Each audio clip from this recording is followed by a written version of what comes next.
Good morning, everybody. We are in 1 Samuel 16 this morning, roughly page 296 in the scriptures. I would ask that you'd extend me some grace this morning. Bear with me. I am, as of the time of this recording, in a world of hurt. So, yeah, lots of pain. Recent trip to the ER. It's going to be okay. But we're not sleeping great. But that's okay. We have our word. Samuel, 1 Samuel 16. Remember in 15 that Saul, the anointing has fallen off of Saul. That Samuel has been instructed by Yah to select another leader of Israel. And we see in the last of verse 15, or chapter 15, and Samuel did not see Saul again until the day of his death, for Samuel mourned for Shaul for Saul, and Yahweh was grieved that he had made Saul to reign over Israel. We talked about that last week. I'd recommend you go back and watch that if you haven't thus far. Starting in chapter 16. And Yahweh said to Samuel, how long are you going to mourn for Shaul for Saul, seeing I have rejected him from reigning over Israel? Fill your horn with oil and go. I'm sending you to Yishai, to Jesse, the Bethlehemite, for I have seen among his sons a king for myself. Yah tells Samuel, says, look, man, you're going to need to get over Saul. I know it sucks, but get over it. Go fill your horn with oil for anointing. Remember we talked about Samuel being a kingmaker. You got to go pick me a king. And Samuel said, how would I go? When Shaul hears, he shall kill me. And Yahweh said, take a heifer with you and say, I have come to slaughter to Yahweh. And you shall invite Jesse, Yishai, to the slaughtering. Then let me know what you want. Then let me show you what to do.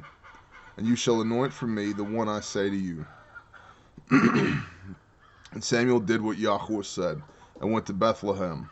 And the elders of the town trembled at his coming, and said, do you come in peace?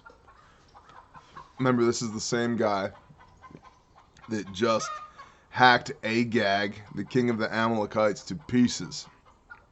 Samuel was well known as a prophet and as a priest. He was powerful and he was a kingmaker. And they were like, oh snap, here comes Sam. Are we good? And he's like, yeah, we're good, man.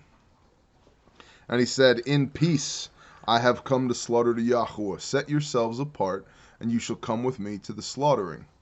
And he set Jesse and his sons apart, and invited them to the slaughtering. And it came to be, when they came, that he saw Eliav, and thought, the anointed of Yahweh is indeed before him. But Yahweh said to Samuel, do not look at his appearance or at the height of his stature, because I have refused him. For not as a man sees, for man looks at the eyes, but Yahweh looks at the heart. Then Yishai, Jesse, called Abinadab, and made him pass before Samuel. And he said, neither has Yahweh chosen this one. Next Yishai made Shammah pass by, and said, neither has Yahweh chosen this one. And Yishai made 7 of his sons pass before Samuel. And Samuel said to Yishai, Yahweh has not chosen these. So all 7 of Jesse's sons are presented to Samuel before Yah, and none of them are the guy.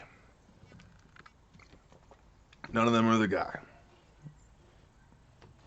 And Yishai made his 7 sons pass before Samuel. And Samuel said to Yishai, Yahweh has not chosen these.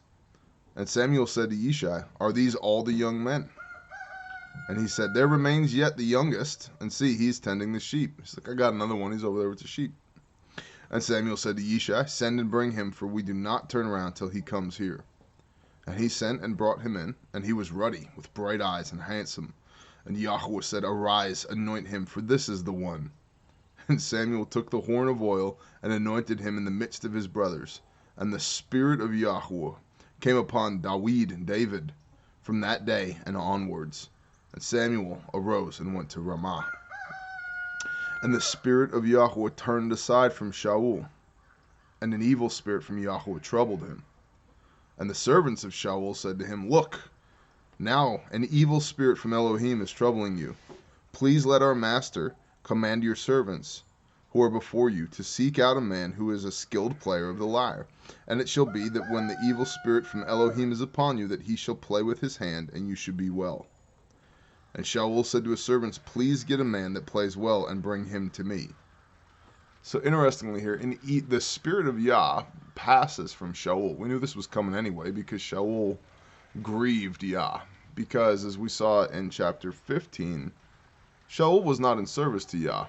He was trying to be in service to Samuel, but he repeatedly 3 times said, hey, Yahweh your Elohim. Not my Elohim. Yahweh your Elohim. He's like, yeah, I made a mistake. Let's go slaughter some stuff to your Elohim. We'll be good. Didn't work out that way. Well, now instead of the spirit of Yah being upon him, an evil spirit from Yah is upon him. We will see why momentarily. And Shaul said to his servants, please get me a man that plays well and bring him to me. And one of the servants answered and said, look, I have seen a son of Yishai the Bethlehemite who knows how to play, a brave one and a man of battle and skilled in words, and a handsome man, and Yahweh is with him. So Shaul sent messengers to Yishai, to Jesse, and said, send me your son David, who is with the sheep. And Jesse took a donkey, loaded it with bread and a skin of wine and a young goat, and sent them by his son David to Shaul. And David came to Shaul and stood before him, and he loved him greatly, and he became his armor-bearer. Yah was making a plan. Needed that evil spirit to trouble Shaul, to make inroads for David to come into the court of Shaul, so that Shaul would love him, would take a shine to him, would allow him in his presence, would have value and context, a meaningful relationship with him. Shaul therefore sent to Jesse, saying, please let David stand before me, for he has found favor in my eyes. And it came to be, whenever the evil spirit from Elohim was upon Shaul, that David would take a lyre and play it with his hand. Then Shaul would become refreshed and well, and the evil spirit would leave him. What a coincidence. What a coincidence. Chapter 17. Battle time. And the Philistines had gathered their armies for battle, and came together at Soka, which belongs to Judah, and encamped between Soka and Azekah and Ephes Damim. The Philistines, remember those? The bad guys, the heathens, the ones that have been troubling the Israelites for a couple 300 years at this point.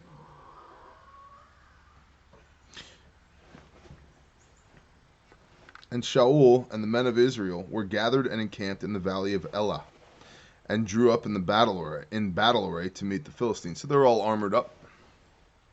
And the Philistines stood on a mountain on one side, and Israel stood on a mountain on the other side, with the valley between them. So you got 2 armies, 2 mountains, 2 armies, with the valley in between them, and they're standing opposite each other, just kind of checking each other out. Everybody's in, they got their camp set up, they got their armor on, tents are set up, and they're like, any day now, we're fixing to have a battle. Then a champion came out from the camp of the Philistines named Goliath from Gath, whose height was 6 cubits and a span. Dude was about 9.5 feet tall. Ish. And a bronze helmet was on his head, and he was armed with scaled armor. The weight of the coat was 5,000 shekels of bronze. Now, math time.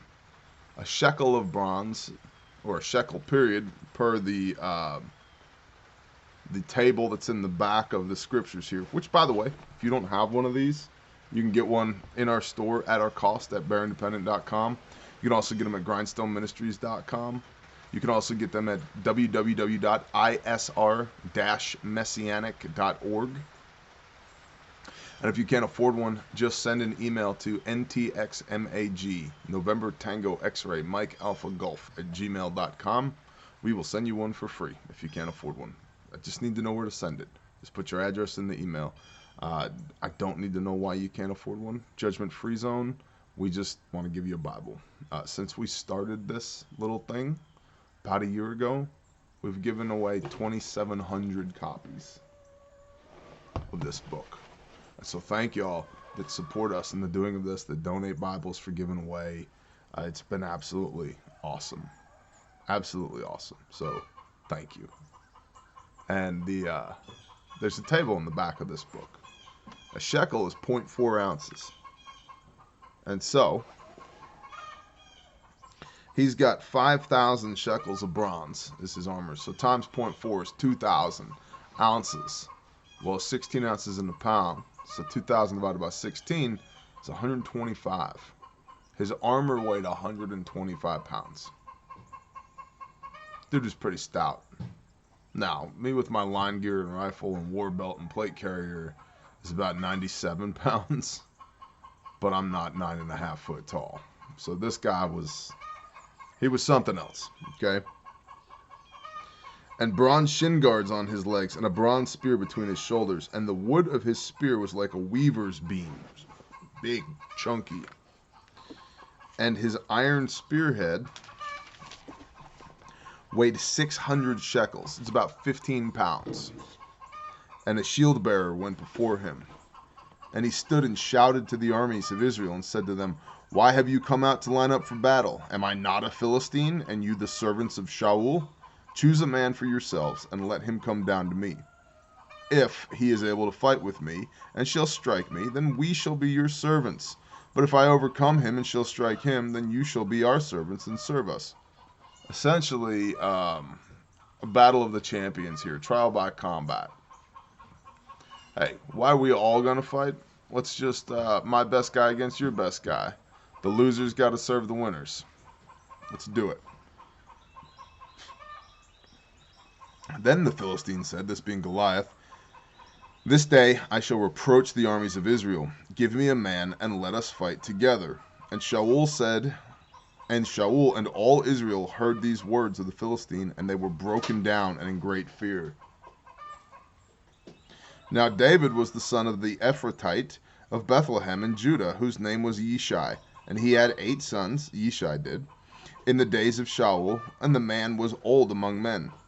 And the 3 oldest sons of Yishai went, and they had gone to follow Shaul to the battle. And the names of his 3 sons who went to battle were Eliab, the firstborn, and the second Abinadab, and the third Shammah.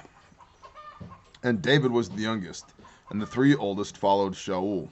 But David went and returned from Shaul to feed his father's sheep at Bethlehem. And so David was in the presence of Shaul. This battle comes up. The 3 older boys go to war with Shaul. Well, they go to battle anyway. Nothing's happened yet. But David returns to go feed the sheep.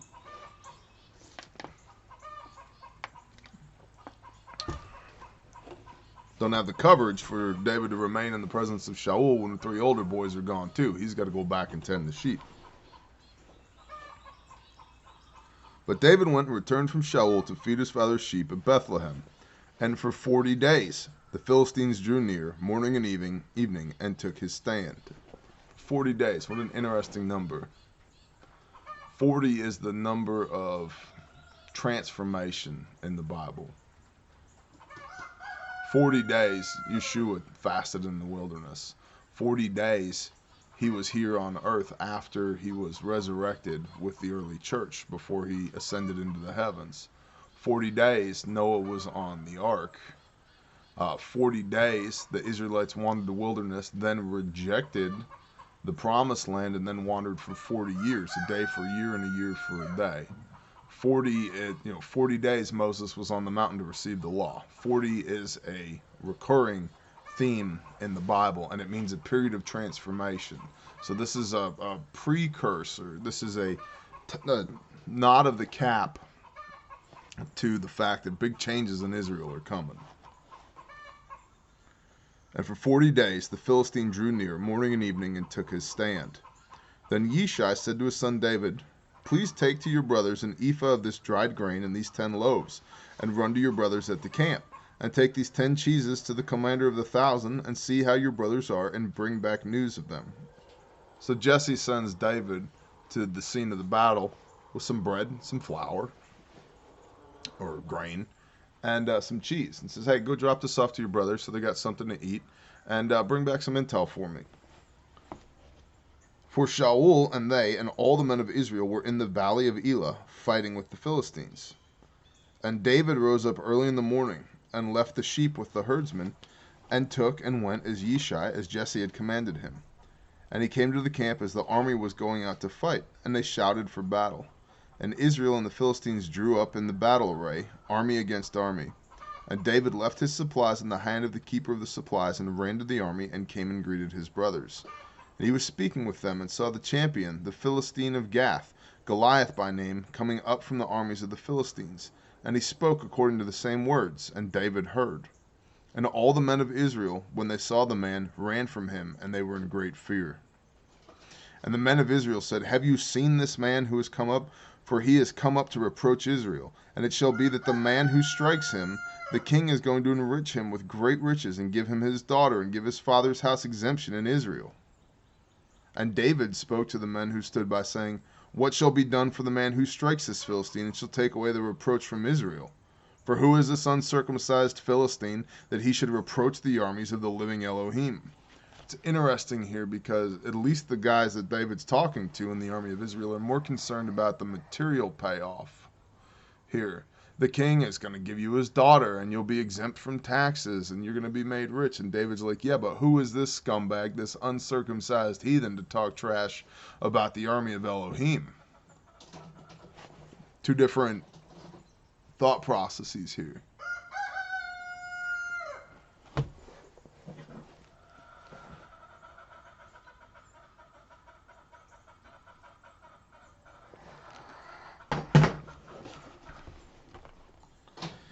And the people answered him according to his word, saying, This is what is done for the man who strikes him. And Eliab, his oldest brother, heard when he spoke to the men. And Eliab's displeasure burned against David. And he said, Why did you come down here? And with whom have you left those few sheep in the wilderness? I know your pride and the evil of your heart, for you have come down to see the battle. And David said, Now what have I done? Was it not but a word? He's like, Man, I just asked a question. Simmer down, Eliab. And when he turned around from him toward another, he said the same word, and these people answered him a word like the first word. And when the words which David spoke were heard, they reported them to Shaul, and he sent for him. So word gets out that David's talking to all these guys who are more concerned with the worldly riches of beating the Philistines, less concerned with the spiritual implications. Word of this gets back to Shaul. Shaul calls for him. Now remember, Shaul's not a man of Yah. But perhaps he hears the fervency in the words of David and goes, well, maybe that's the guy we need to be fighting this Philistine, because he doesn't seem afraid of Goliath, unlike everybody else here. Man, those ladies are just laying eggs everywhere this morning. I apologize. Life on the farm.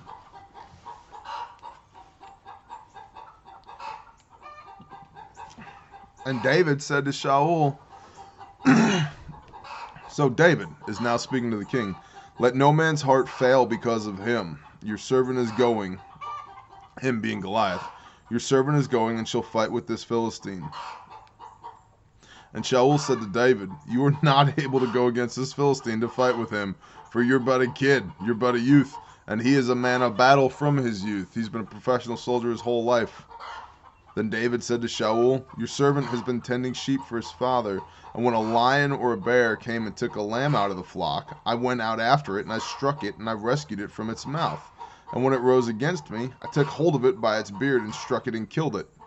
Your servant has stricken both lion and bear, and this uncircumcised Philistine shall be like one of them, seeing he has reproached the armies of the living Elohim. And David said, Yahweh, who delivered me from the paw of the lion, from the paw of the bear, he does deliver me from the hand of this Philistine. And Shaul said to David, go, and Yahweh will be with you.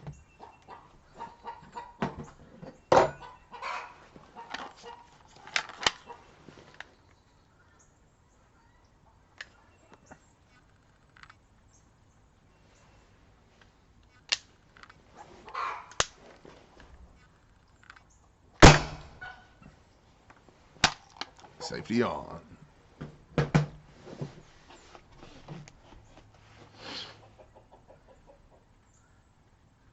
And Shaul dressed David with his garments, and he put a bronze helmet on his head, and put a coat of armor on him. And David girded his sword over his garments, and began to go, but he had not tried them. Then David said to Shaul, I am not able to go with these, for I have not tried them. And so David took them off. No armor, no sword. And he took his staff in his hand, and chose for himself 5 smooth stones from the wadi, dry riverbed, and put them in a shepherd's bag, in a pouch that he had, and his sling was in his hand. And he drew near to the Philistine. And the Philistine came and began drawing near to David, and the man who bore the shield went before him. And when the Philistine looked about and saw David, he despised him, for he was a youth, and ruddy, and of handsome appearance. And the Philistine said to David, Am I a dog, that you come to me with sticks? And the Philistine cursed David by his mighty ones. And the Philistine said to David, Come to me, and I give your flesh to the birds of the heavens and the beasts of the field. It's interesting, because I'm reminded that that's what happens to the nations in Revelation 19, verse 11, on through the end. It means like utterly destroyed. I will give your flesh to the birds of the heavens and the beasts of the field. You will be a rotting corpse. But David said to the Philistine, to Goliath, You come to me with a sword and with a spear and with a javelin, but I come to you in the name of Yahweh of hosts, the Elohim of the armies of Israel, whom you have reproached.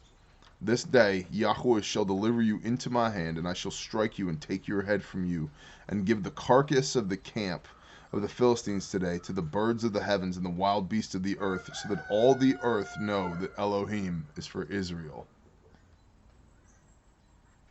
It's tough talk from a little man to a big man. And all this assembly know that Yahweh does not save with sword and spear, for the battle belongs to Yahweh, and he shall give you into our hands. And it came to be, when the Philistine arose and came and drew near to meet David, that David hurried and ran toward the army to meet the Philistine. And David put his hand in his bag and took out a stone and slung it and struck the Philistine on his forehead, so that the stone sank into his forehead, and he fell on his face to the ground. Thus David was stronger than the Philistine with a sling and a stone, and struck the Philistine and killed him, and there was no sword in the hand of David. Then David ran and stood over the Philistine, and took his sword and drew it out of his sheath and killed him, and cut off his head with it. Just love your brother, neighbor. Yeah. King David, a man after Yah's own heart, who has many a discrepancy, many a transgression, which we'll read about going forward. Anointed by the Spirit of Yah, and what's he doing? Beheading heathens. Well, that was all done away with. We're under the renewed covenant. Hebrews 8, verse 6 through 13. Father's laws in your mind and written on your heart is how you engage in the new covenant, but I digress. My point here is that not everybody who is a man of Yah, of Yahweh our Elohim, the Lord our God, is a really nice guy. David was a talented musician and poet. He's also hardcore. He also was a shepherd, killing lions and bears and Philistines, oh my. Lopping Goliath's head off with his own sword. You can be both. You can have blood on your hands and be a man of Yah.